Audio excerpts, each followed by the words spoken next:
I'm going to talk about additive, but I am going to switch out and talk about synchrotron experiments rather specifically. So trying to tailor the presentation to both show you something new and also respond to the audience. So there's going to be an emphasis in this case on a combination of microstructure and laser powder bed fusion. So let's keep going.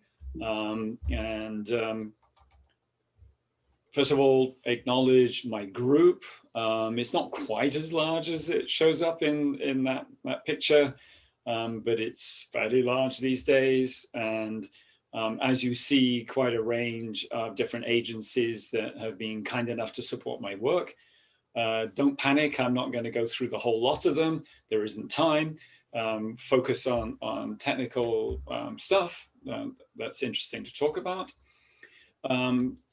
And so first of all, what am I trying to do today?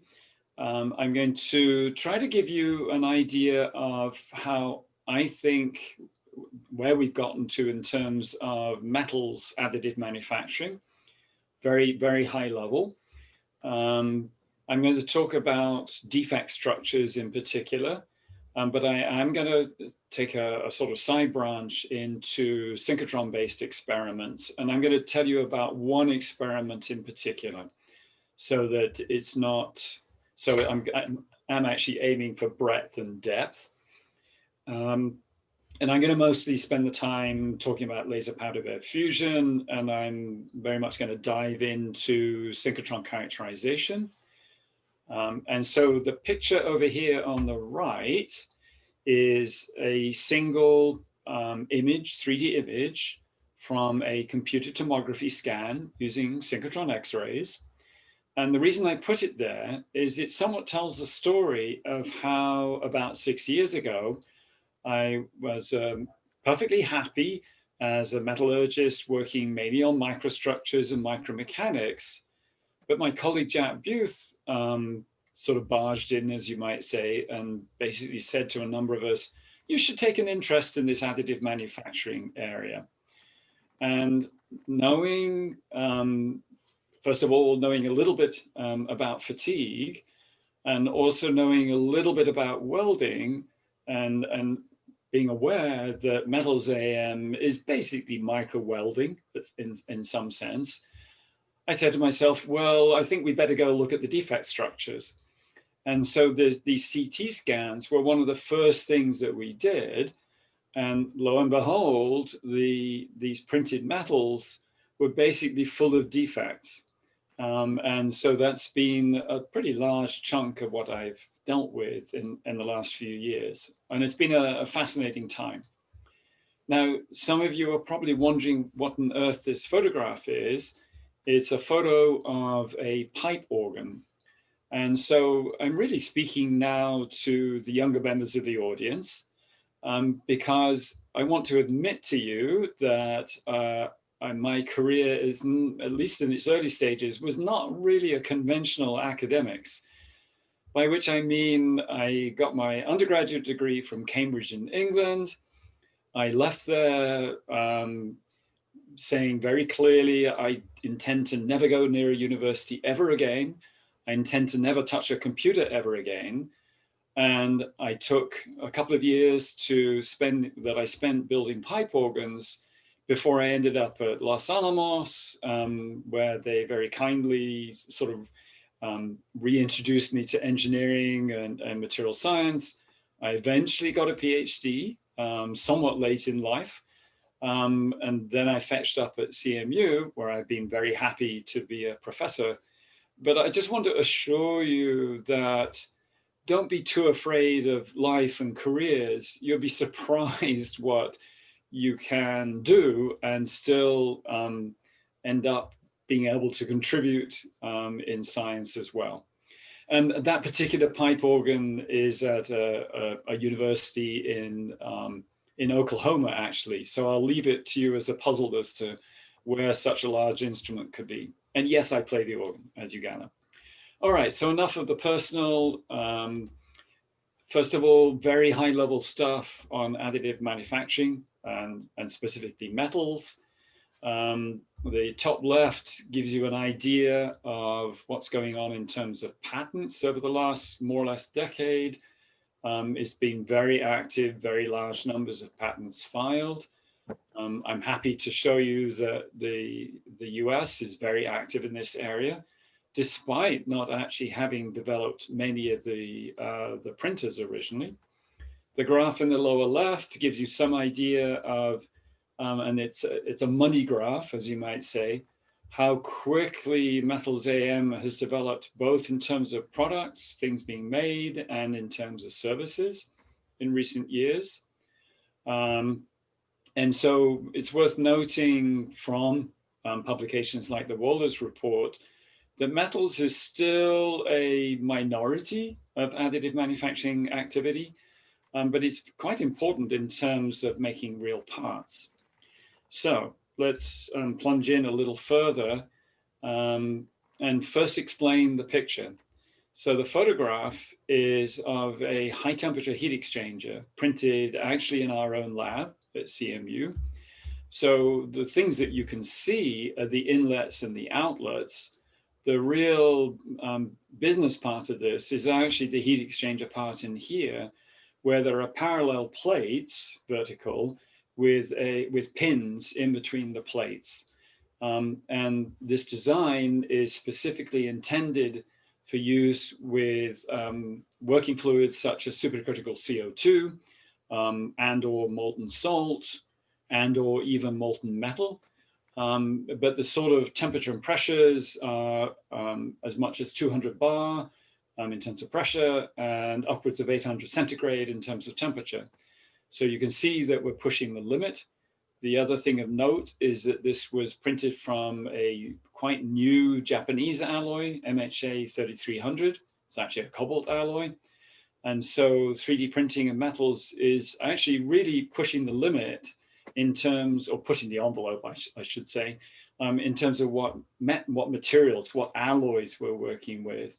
And so even though most of the emphasis has been on defect structures, we are slowly but surely pivoting to more emphasis on microstructures and properties as we get past this essential stage of getting the defect structures or the defect content low enough that we don't have to worry about, if you like, gross defects. So the words address some of the key features of the field. Powder bed dominates for the time being because it's the most mature technology, especially laser powder bed. However, there is this wire feed technology that is very useful, if not essential, for making large parts, and that is actually progressing quite nicely. If you ever try to print things, you'll quickly realize that you would better design the part and design the printing process alongside each other, or things will go wrong. Co-design is a really serious reality here. In terms of material properties, they're actually mostly quite good, particularly for quasi-static properties like strength. Even creep is beginning to look as if we may be able to get good creep properties, equivalent creep properties. But we still have to really maintain a very clear focus on defect structures and minimizing defects. Otherwise, these kinds of parts will not perform according to our expectations.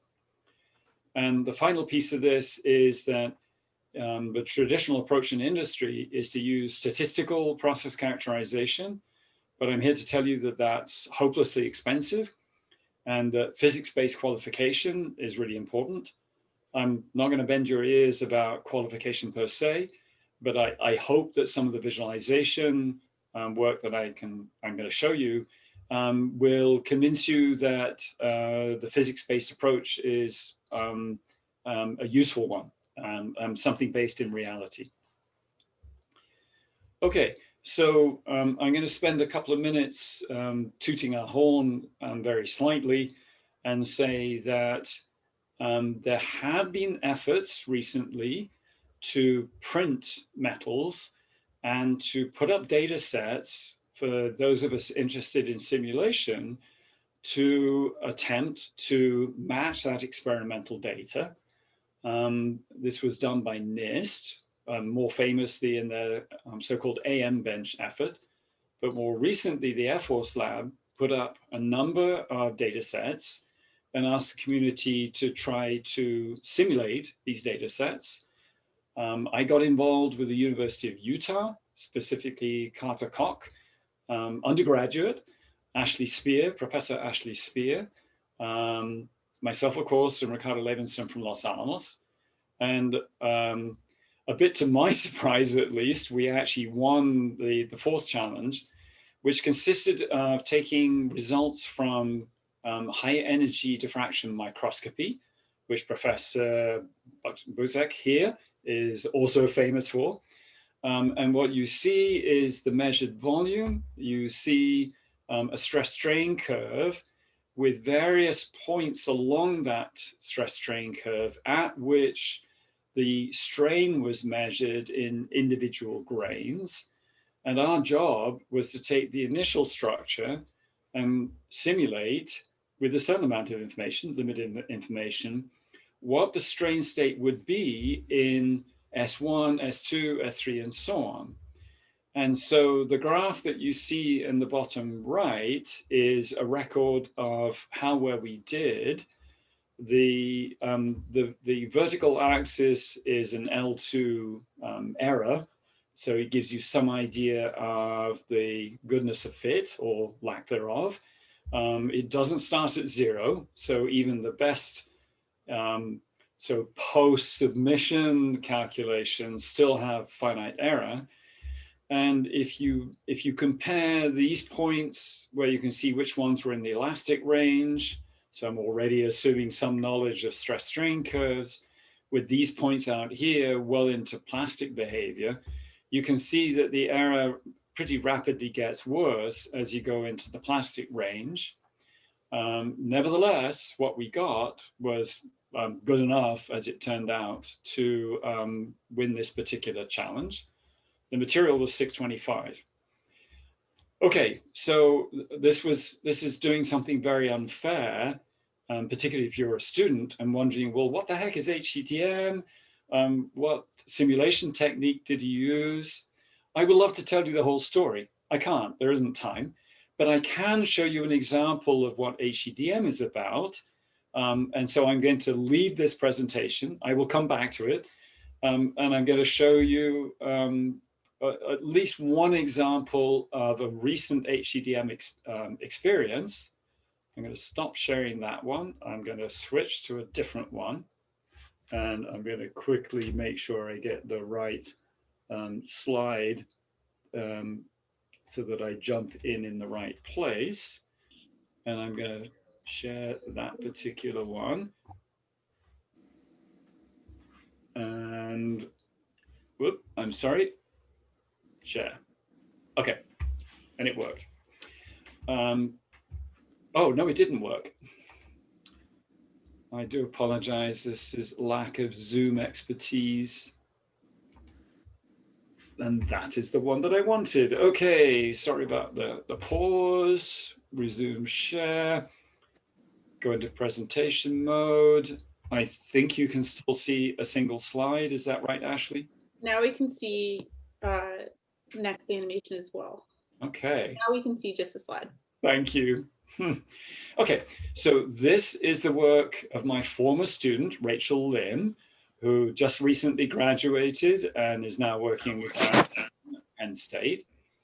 And so first of all, a quick summary of, if you like, conventional microstructure characterization and so on. So traditional mechanical testing really only gives you macroscopic information. EBSD is great, but it's 2D. DIC is great, but it gives you the strain field on a surface. Serial sectioning, wonderful, totally destructive. Single crystal, lovely, doesn't include the interactions between grains, which again, I'm sure Ashley has told you about. Neutron diffraction, lovely, rather slow, doesn't give you spatial information. powder diffraction, excellent technique if you want phases, nothing about grains. So I'm going to tell you in particular about far field higher energy diffraction microscopy. And the reasons that we use it are that it is non-destructive. You can repeatedly measure, as in fact you saw from that stress strain curve. So also in situ, also 3D. The sort of volume that you can get is roughly a cubic millimeter. And the big advantage is it gives you information about the grain level interactions, which have more normally been studied either with simulation by itself or on a macroscopic level. Now, far field is not everything. The information it gives you is grain by grain by grain. Nevertheless, it gives you the orientation, it gives you the elastic strain tensor, and it gives you the center of mass. And by the way, the bottom line is going to be that you can use this with very small cyclic strains, and yet in particular, the orientation information is quite interesting. So everything is based on Bragg's law. So I'm guessing that most of you have heard about this, but this is mechanical engineering, not materials. So there's no reason why you have to know this.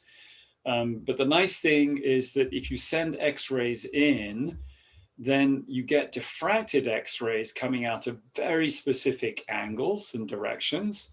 And the reason for that, the physics reason, is constructive interference. And if you work through the not terribly complicated theory, there's a path difference that you can get at between layers of atoms. And what you get is that the path difference is d sine theta. And when you put all of the numbers together, you get this classic rule dating from the early 1900s that lambda wavelength is equal to twice the planar spacing times the sine of the diffraction angle. Okay, so far, so fairly straightforward.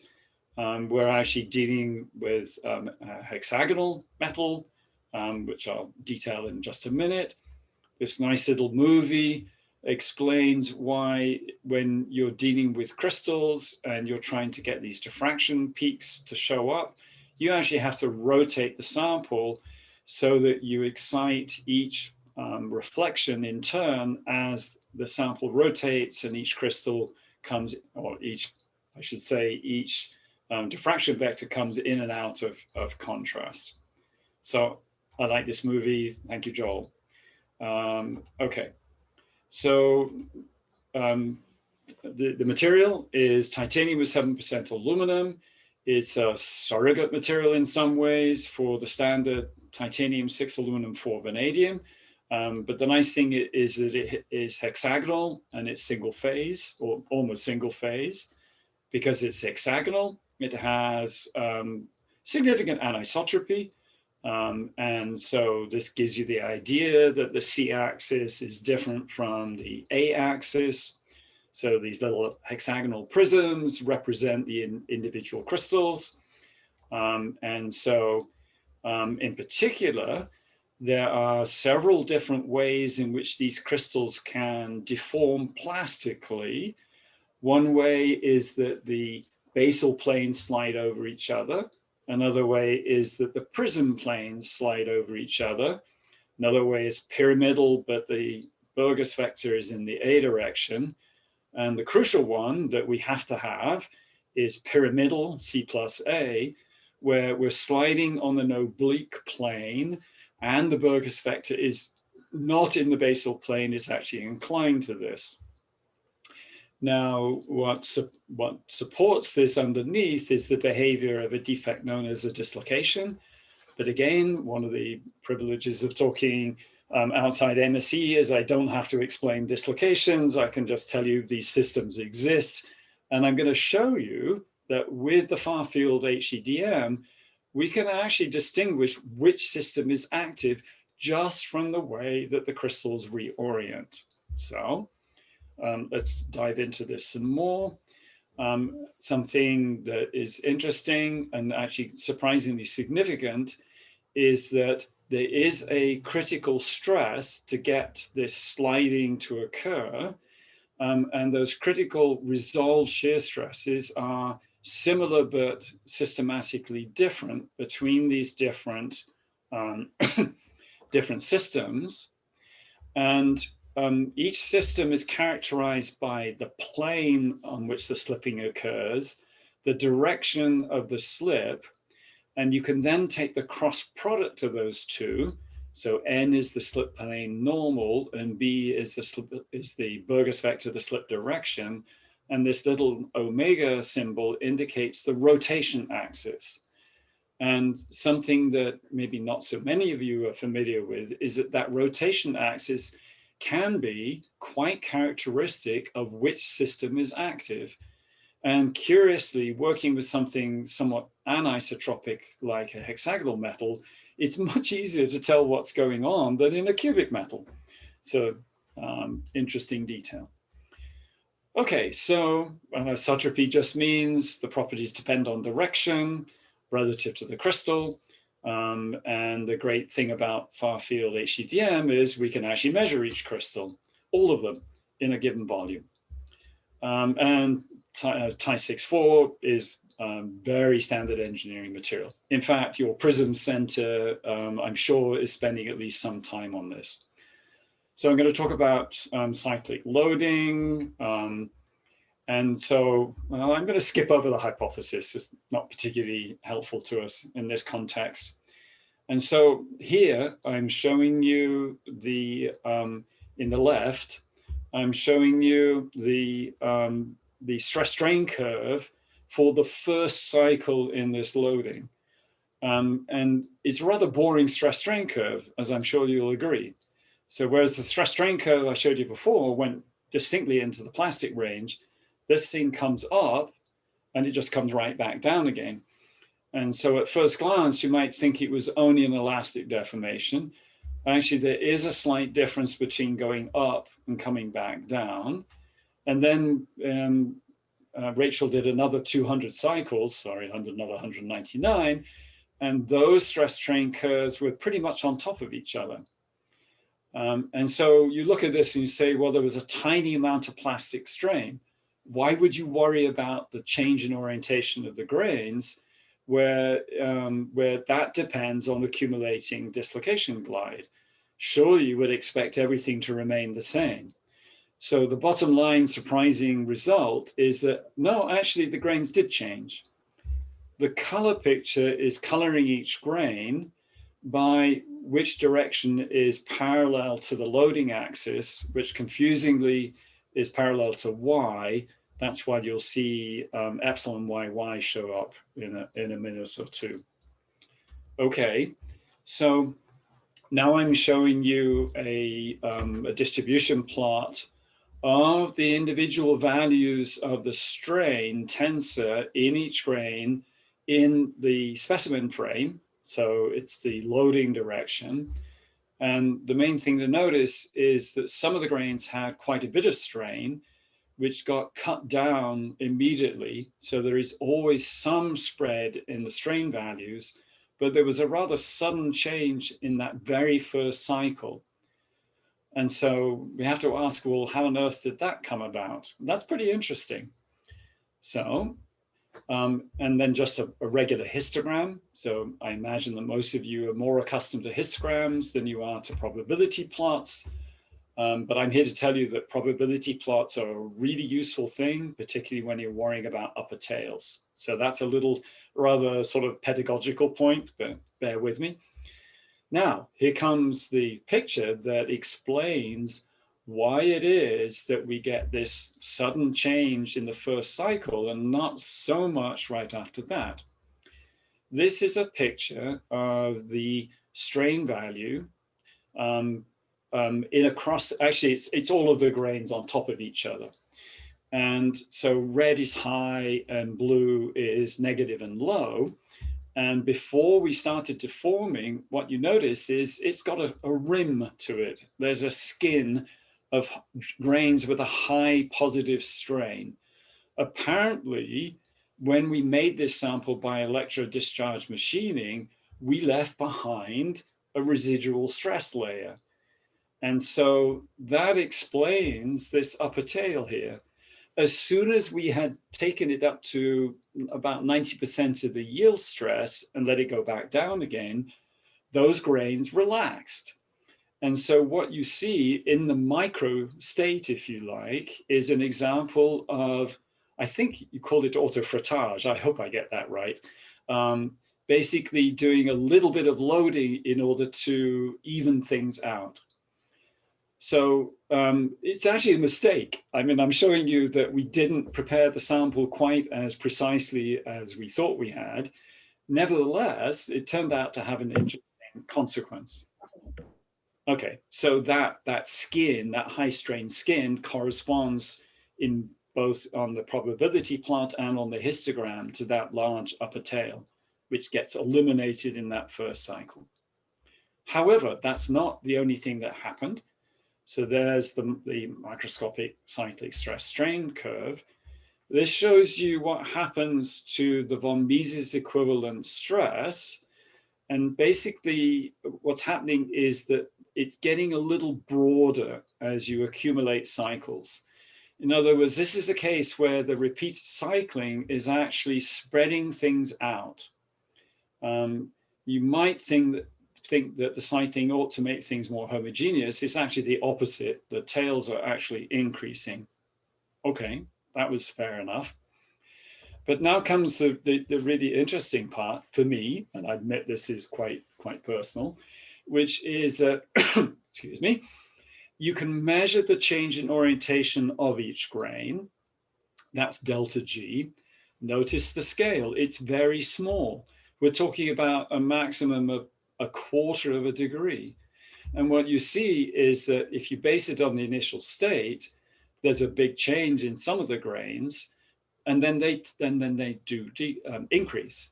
Now, if you take out the initial, that first cycle change, you still see steady increases, but it's just a bit clearer that there's a strong upper tail, but most of the grains don't do all that much. That's what you expect. You're you're straining to close to yield, but not getting to yield. So this is all sub-yield deformation. So I'm going to skip over this for lack of time. This is more of the detail about how slip occurs. I'm going to stick to the data and say, if you pick out 6 of the grains that seem to be at the upper tail, and you plot where their C-axes lie in an inverse, in a unit triangle, it's just a dot. So you think, oh, well, that's kind of boring. But then if you expand considerably, if you magnify, you zoom in, you realize that this is the initial point, light color, the dark is the end point. Lo and behold, every one of these grains is moving quite consistently. These are probably actually surface grains because of the large jump in the first cycle, and then moving in a very steady, progressive sort of fashion. And so that's some evidence that these delta Gs, these reorientations, are real things. You know, we're getting something here. And so the point is that each crystal is actually rotating a little bit under the action of the cyclic loading. We can moreover show that in the middle of the triangle, most of the grains are heading from the C-axis towards the edge of the triangle, whereas here at the outer edge, they're mostly rotating around. And I'm going to have to go pick up the pace a little bit. But it turns out that this actually corresponds quite nicely to what one would expect in terms of which of these different slip systems should be active. And sure enough, at the edge, we're basically seeing that the basal slip is active, whereas in here, it's mainly C+A. And so we are getting what we would expect. The result shear stresses are supposed to indicate what sort of values that we're actually obtaining. But as I say, it's basically working out quite nicely. So I'm going to leave the story at this point, but what I hoped to convince you is that HEDM is a very useful technique, and B, that even seemingly elastic strains make things happen on the micro scale and in a very heterogeneous sort of way. So with that, I'm going to duck out of this talk and go back to the other one. And I'm going to finish the story in terms of, okay, I'm going to go back here. I'm going to go to presentation mode. I'm going to, yeah, tell me if you had more than one slide. And I'm going to first remind you, what does laser powder bed fusion look like? I think this is a story that most everybody knows. Spread a layer of powder, come in with a laser, melt the part of it that you want. The picture down here in the right gives you an idea. It's a bit messy, but I'm going to show you this in great detail. And at this point, I'm going to skip and start getting into more of the detail.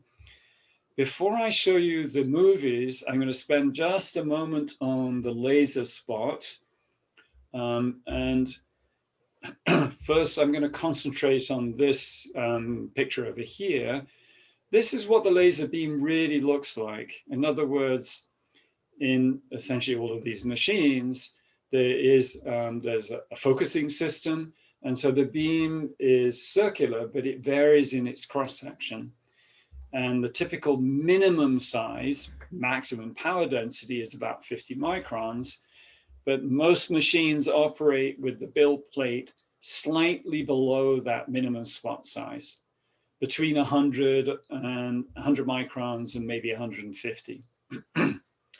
And that's kind of important, as you'll see in a few minutes, when it comes to the shape of the melt pool and the existence of keyholes.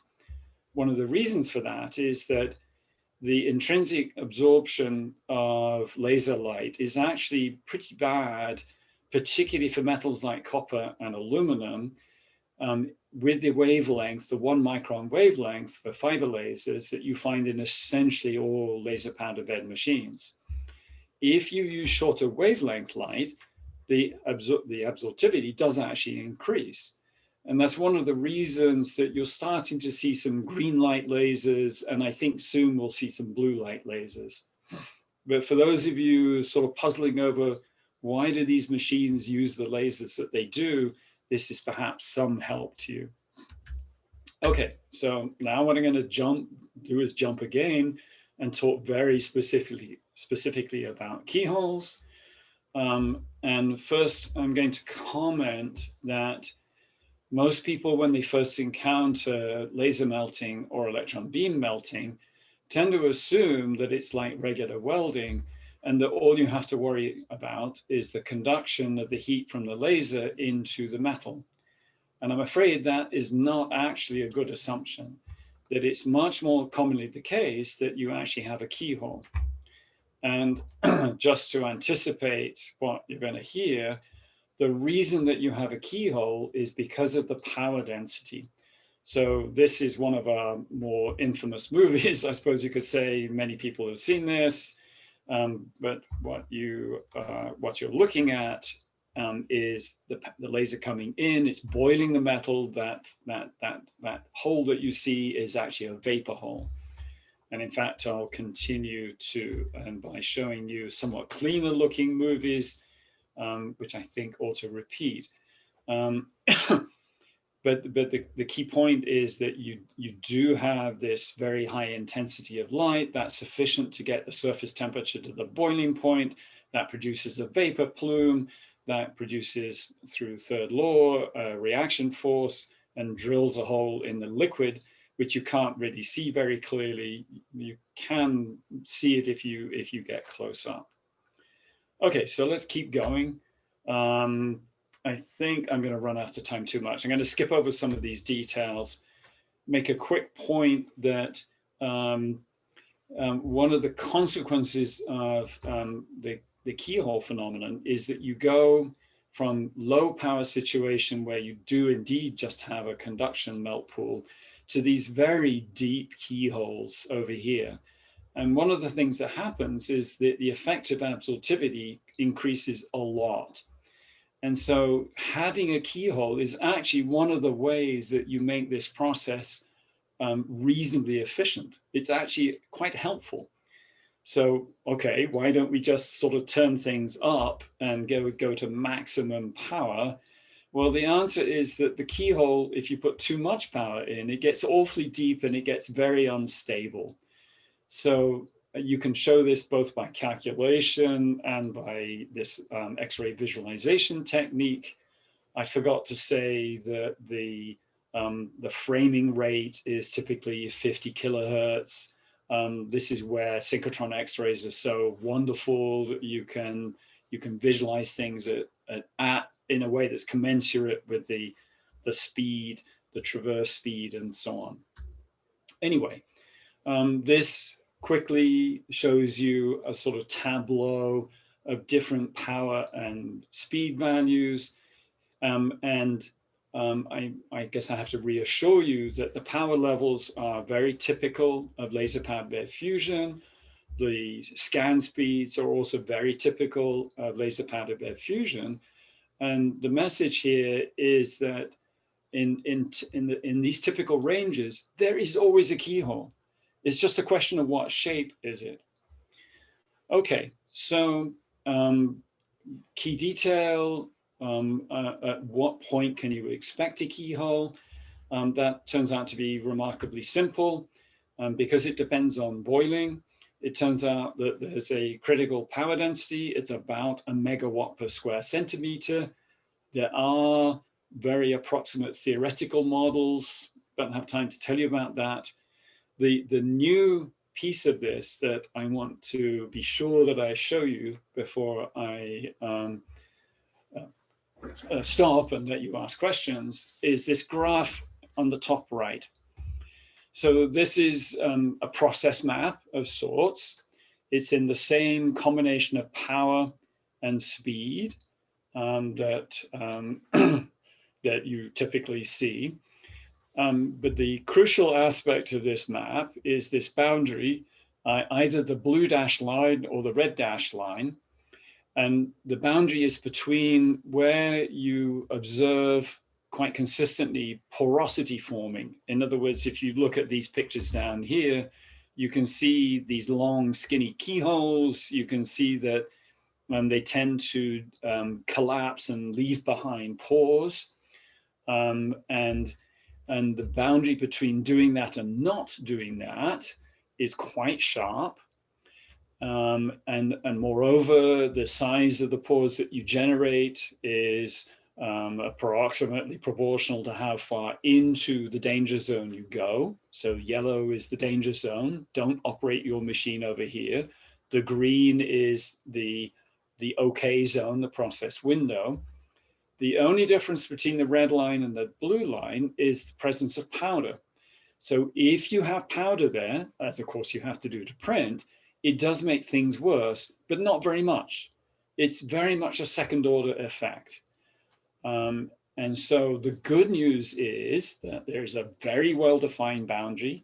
The good news is that powder doesn't make much difference. And so I'm very happy with this result because it gives me that much more confidence that there really is a physics basis for this technology, that you don't have to, every time you have a new machine and a new material, do this sort of scattershot study of where is the process window, where can I print and get good quality prints. And the ironic thing, it was only less than an hour ago that I was in a program review and being criticized for precisely this scattershot approach. So life goes. Okay, I'm going to skip over the data and tell you one more thing, and then I'll shut up and take questions, which is there any more to it than just this instability? The answer is yes, we think so. And again, I don't have time to go through every aspect of this figure in detail, but it's pretty much all there in the paper. What we think is happening is that we have this instability of the keyhole. So you can see here's a keyhole. It's got this sort of bulge at the bottom. Here it's getting narrow. Here it's pinching off. Here we have pretty clear pore that's formed, but now the keyhole is kind of short. So the laser is going to come in and make it long again, but we still have a pore sort of lurking there. The puzzle is, why doesn't the keyhole grow large again and basically merge with that existing pore? Well, it turns out that you get repeated collapses. And what we suspect is happening is that when you have a collapse event, you release an acoustic wave, that you get a little bit of a shock wave that comes off that collapse and actually impinges on the pores that have been left behind, because you can see the pores change shape and do this sort of jump in terms of position. And if you want an analogy, any of you that like to go boating, you may remember that if you turn a propeller too fast, it cavitates. Cavitation is the generation of water vapor bubbles, particularly from the edge of the propeller, that exist for a while and then they collapse and they do terrible things to that propeller. So it's very important that you don't rotate a propeller too fast in terms of tip speed. Otherwise, you'll destroy it rather quickly. So we think that we've got something analogous going on here. Okay, it's 3/4 of the hour. So the impact in terms of process windows are simply summarized here. We do have a problem with defect structures and pore formation in 3D printing of metals. However, we think we know how to work with and control these.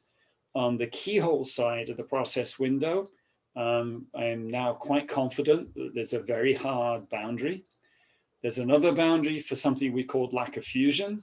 I didn't take the time to describe it, but it actually has a very simple basis, which is the overlap of the melt pools. So it's geometric and very predictable. That doesn't mean that you can go to arbitrarily large power and speed, because we still have a problem with bead up. And so there's at least one more of these frontiers that we have to deal with. But I feel pretty strongly that we're making progress, and that and we are working on microstructures. There's a whole other story I would love to tell you about microstructures in printing, and that we are little by little starting to address the properties, microstructure property relationships.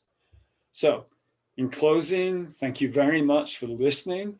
I hope you found something in the talk to walk away with, as it were, and I'll be very happy to answer any questions that you may have. Thanks. That was great. It's exciting to see the new work. I saw the infamous movie a few years ago, so it's exciting to see it develop. Right. Anyone? I'll take questions. I have some questions, but I'll hand it over to the audience first. Sure, and I'll try to also keep an eye on the chat window if I can find it. Okay. There's chat. Okay. Trinidad. Hi, can I go ahead? Sure. Well, thank you so much for that presentation. I learned quite a bit from what you presented. And what I was most fascinated by was that PV graph that you showed recently based on your recent results, because Yep. we've been looking at PV graphs and we've not seen anything quite as clear cut in terms of the boundary. So now I wonder what's wrong with the other papers, right? I mean, because we've been looking at the effect of power and speed, and many other papers that we've looked at, you just don't see this boundary as clearly. And the speed, the power and speed that you have are quite typical. So do you have any sense? I imagine you've seen those as well, right? So do you have any sense as to why? Why we have this discrepancy between your experiments and many others in the literature? It's completely a fair question. So remember that these are individual tracks. So I'm playing physicist here. I'm sort of zooming in on the problem and isolating one particular phenomenon with the hope of being able to say what's happening at the most basic level.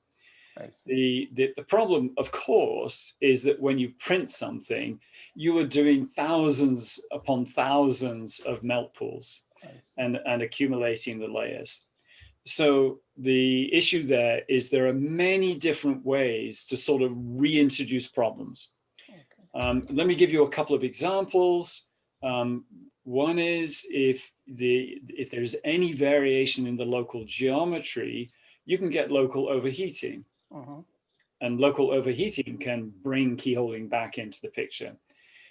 As you go up in the build, depending on your machine and the material, you may or may not accumulate heat and have increases in temperature. That's effectively increasing the preheat, which is going to move that boundary for you.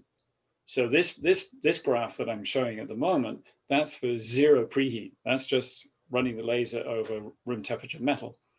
Another way it can happen is if you're printing a part, you have some kind of a scan pattern. So if you have, say, a stripe pattern like EOS will do for you, or a square pattern like some of the other machines do, you have places where the melt pools have to join. And that's another place where you can have problems.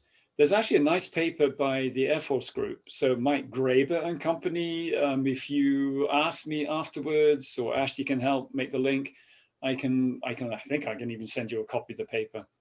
It was in MSMSC about 3 years ago, I think. That'll be good. But this is really encouraging. I'm as excited, hopefully as excited as you are, because my research is looking at controlling those, so kind of trying to make sure that this overheating you mentioned doesn't happen. So I'm glad that there is something consistent. So it sort of suggests that if we can control it, we might be able to avoid those other complexities that you highlight. I hope so. I mean, you could even think about if you see obvious keyhole porosity, that may be a little bit of a signal for you that, in fact, you do have a local problem. Okay, thanks. Some kind of a telltale. Oh, Rohini, does the powder... Actually, is it okay if I just read out the question? So the question is, does the powder material and morphology not impact heat transfer phenomena during printing?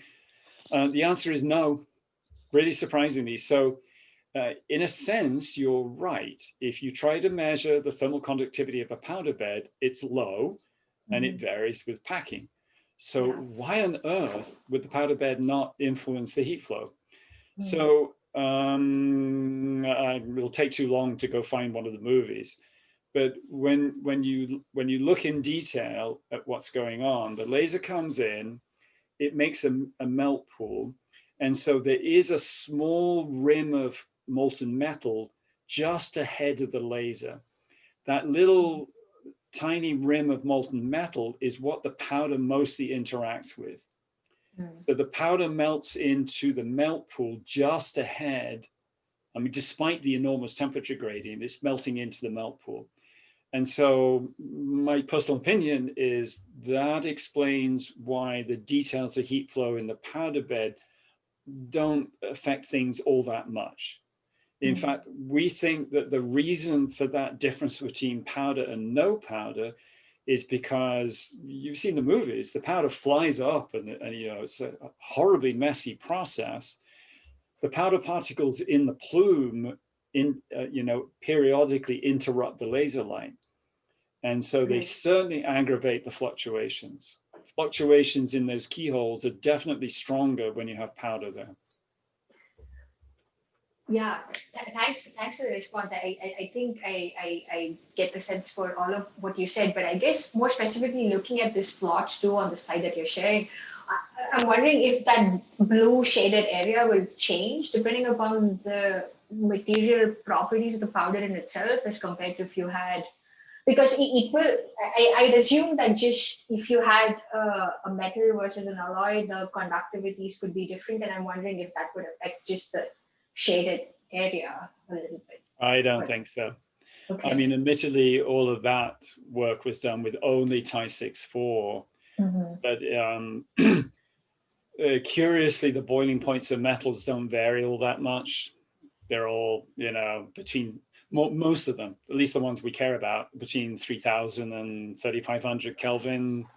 And so that means that the critical power density for keyholing doesn't vary all that much. So it's surprising, actually, that I don't think that blue area, difference of powder, it's going to shift around a little bit, but it's not going to change all that much. And so, Amit, I think I answered your question, but by all means, keep prodding me. Hey, Tony, how are you? Hi, Amit. Good. I would just want to follow up on that and say, the conclusion you have about powders, is that valid for the titanium alloy you studied, or is it a general statement? So if you had copper alloy, which is very reflective, versus if you had a refractory metal like tungsten, would that make a difference? Right. Everything I've shown you is Ti64 only, but we are looking at the data that we have for 718, for 316, for 304 stainless, and so on. At least in those standard alloys, I do not think that there will be much variation. Now, tungsten is so refractory that I'm not so sure. I mean, its melting point is, as everybody knows, extremely high. That means its boiling point is elevated.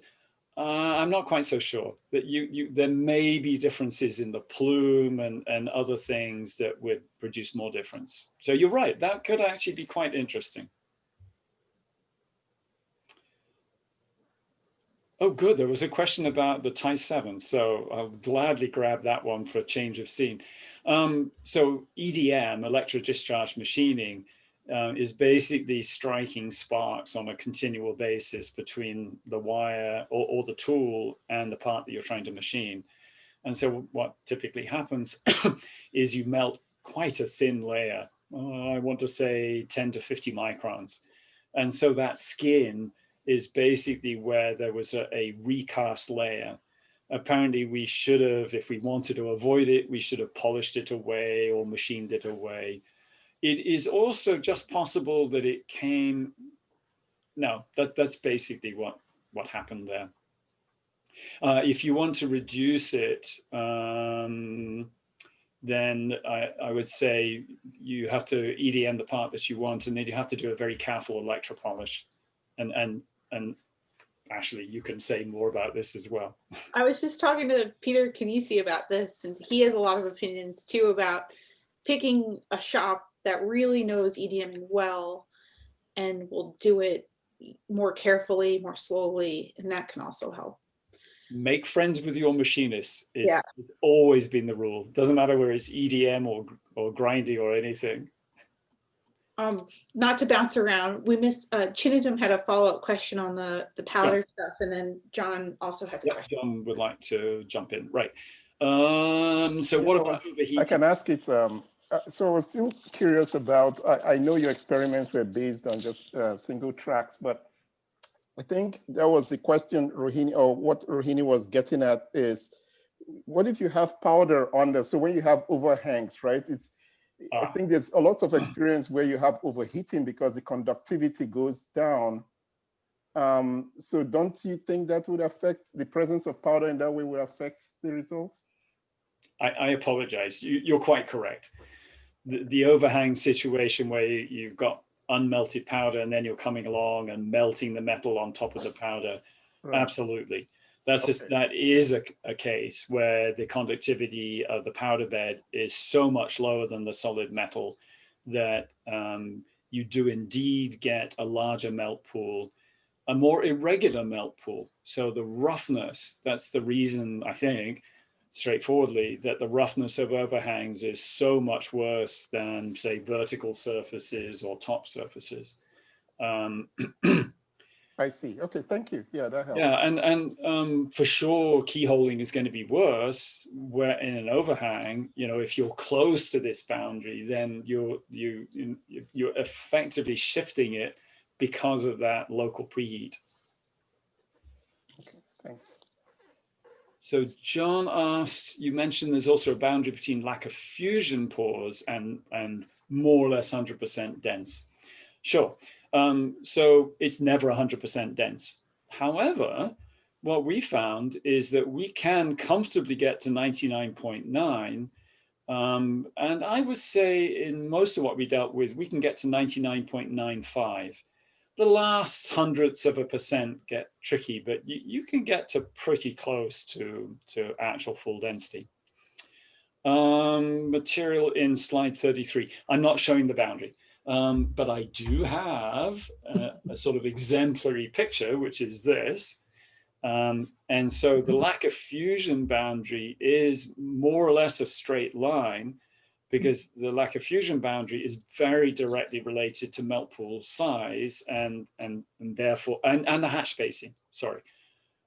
So here's the bad part about always drawing power versus speed. There are lots of variables, but a really important variable that you don't see is the hatch spacing, because the hatch spacing directly affects how much the melt pools overlap. So if you have small melt pools, then you can compensate for that to some extent by decreasing the hatch spacing, the spacing between the tracks, and getting enough overlap to avoid lack of fusion. But in very simple terms, if the overlap is not sufficiently to fully melt every single point in the build volume, the build volume that you want, you will have lack of fusion porosity. And so in our book, it's a very definite boundary, which again is good news from the perspective of process control. That does not mean that if you're inside the process window that you are guaranteed to get 100% density. There is variation inside the process window as well. Great, thank you. We're at 5, so I don't want to keep you. But if you have a couple minutes, you mentioned... I'll be happy to stick around for a few more minutes, no problem. But I understand people wanting to drop off and go back to their lives. Because you mentioned microstructure engineering, and I'm really curious about that. So if there's anything you could tell us, kind of sneak peek stuff.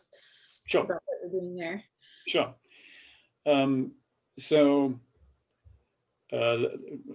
I'll paraphrase, and if you really want, I'll go find some other slides. I was about 3 years ago, I was visiting colleagues in France, and they showed me cross sections of printed, I think it was 718. And he had this bizarre microstructure. It had, instead of the usual, melt pools and crazy grains, but more or less equiaxed, it had these grains, these long, skinny things. Basically one long skinny grain per melt track. And in between it had grains that were growing sideways. And so I looked at these and we talked about it. And it turned out that the long skinny grains were actually growing up the very center line of each melt pool. And what had been done was they printed this with all of the melt pools exactly parallel, no rotation. So again, this is jargon for those who are used to printing. Most of these machines at least do 0 degrees, 90 degrees, 0 degrees, 90 degrees. Many of the machines do 0, 66. I mean, they rotate, some odd thing, so that you're basically sort of walking around the clock. And so what I realized suddenly was that the reason that most machines sort of go around the clock is that they're trying to break up the grain structure. They're trying to avoid having these things grow up all the way up a print. So we were fortunate enough to have a project in which we had the time to model this. So we picked up a code called Sparks, S-P-P-A-R-K-S, which is a kinetic Monte Carlo code, what I would call a POTS model code that Sandia supports, that people like Liz Holm and myself have been used for years and years and years to model grain growth, recrystallization. And we simply adapted it to model the solidification grain growth process. And we added texture to it. We, not the first, plenty of people have been doing this in similar style. But the nice thing about Sparks is it's parallelized and you can run big simulations. And we were able to show that for a reasonable model of the biasing growth, in other words, the standard bias towards 100 growth, so that you get competitive growth of the grains, the grains that have their 100 axis closest to the temperature gradient direction are the ones that win out. With that, incorporating that in the POTS model, we were able to reproduce these monodirectional prints and see the same kinds of long skinny grains and sideways grains and even match the texture. So we didn't manage to get that first paper published yet. I'm kind of crossing my fingers on that one. But that's the essence of the story, that I'm beginning to be confident that we can actually simulate, at least to some degree, the kinds of microstructures that we actually observe in 3D printing. So you're interchanging, well, you're comparing the growth direction with the growth competition preferences. Yep. Cool. And I'm thinking sometimes there's a whiteboard, and of course I can't find it. Sorry, it didn't even occur to me to be ready, but yeah, if you're interested, get me to take the time to go find some slides and I'll show you in a bit more detail what's going on. Does anyone else have any questions? Just a shout out to your new colleague, Jared Gordon. Yeah. Is he in here? Maybe not. Yeah, we're excited to have him. Indeed. Hi, Tony. I had a quick question for you. So in terms of the new science data, how is it in terms of modeling? I guess how do adding the acoustic waves and some of the other multiphysical phenomena, I guess what I'm trying to ask is, do we have hope of modeling this behavior in the near future? So the acoustic waves in particular, that's way outside my competence. And the reason I say that is those are shock waves or something like it. There is a community that models pore collapse. So when we looked in enough detail, it turns out that that community exists. To the best of my knowledge, they have not turned their attention to this specific problem. But I don't see why they wouldn't. I mean, they should be able to work on it. I don't see any reason why their tools wouldn't work. It's just that when you've got shock waves, there are certain numerical things you have to get right, which COMSOL is not going to do for you. Yeah. Great, thanks. But others are more competent to comment than I. But thanks for the question. So what about engineering residual stresses? Funny you should ask. So there was a gentleman called Joe Promopatum, who was a student, not my student, at CMU about 3 years ago. Ended up back in Thailand, his native country, where he's faculty. I've forgotten, it's a complicated name. But he asked me one day, well, what would be an interesting problem? So I said, I would just love it if you would model residual stress, not at the part scale, which obviously plenty of people have done and good stuff, but at the melt track scale. So he did. And the specific question that we were interested in was, clearly you develop residual stress. And the way that happens, for those of you not intimately familiar with it, is when you heat up, you generate residual stress. But that's mainly expansion. And because you're heating up, the material is getting softer, not harder. So when the material gets very hot, it's extremely soft, and that residual stress can dissipate just through deformation. Now you turn around and you start cooling. Well, you're starting out at a high temperature with either no stress or very low stress, and now you're shrinking. And the problem is, as you shrink, now the material is getting stronger.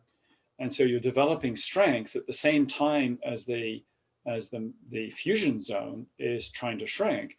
So it's basically pulling in from the surrounding material.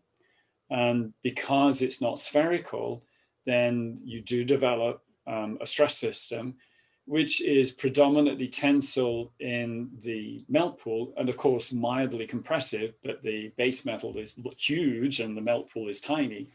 So it's high tensile in the fusion zone and low compressive elsewhere. So that's the elementary explanation. But that was not the puzzle, because that's very well known from welding. The puzzle was, or the question was, would we develop, could we calculate that we develop plastic strain? Now, why would we care about plastic strain? When you look at the microstructure of these welds, what you typically observe is a dislocation structure. The only way that I know of to generate dislocations is plastic strain. And so the really interesting result that Joe Pramapatam got was that, yes, you actually do develop a little bit of plastic strain, not immediately on solidification, but some 100 degrees or so below. It's a small amount. It's maybe 1/10 or 0.2% of plastic strain, but it is not zero. And so those of you that know dislocations, as I know Amit does, know that even a small fraction of plastic irreversible strain will generate some dislocations for you. And depending on the temperature at which that happens, that may well give you a cellular kind of dislocation structure. So that was a bit of a long answer, but Joe did get one of the papers published, and of course, I'll be happy to, well, I'll try to find it in a moment, share that reference for you. Great. Well, what was his name? Let me dig it out because it's one of those slightly complicated Thai names, and I think I can find it quickly enough to be helpful. The other comment is, this was just the very first attempt to do this, and I would say it leaves plenty of room for other people to jump in and do interesting things, e.g. with synchrotron X-rays. Can I find it? Yes, here we go. Okay, posting in the chat. Great. You can just click on the DOI and take you there. Okay, if there's no other questions, we won't keep you any longer. Thanks Right. for a fantastic talk. Thank you very much. Great audience, excellent questions. A lot of fun. So thanks to all. Well, thanks. Okay. Bye. Thank you. Bye. Time. Thanks, Tony. Thanks. Thanks, Tony. Bye.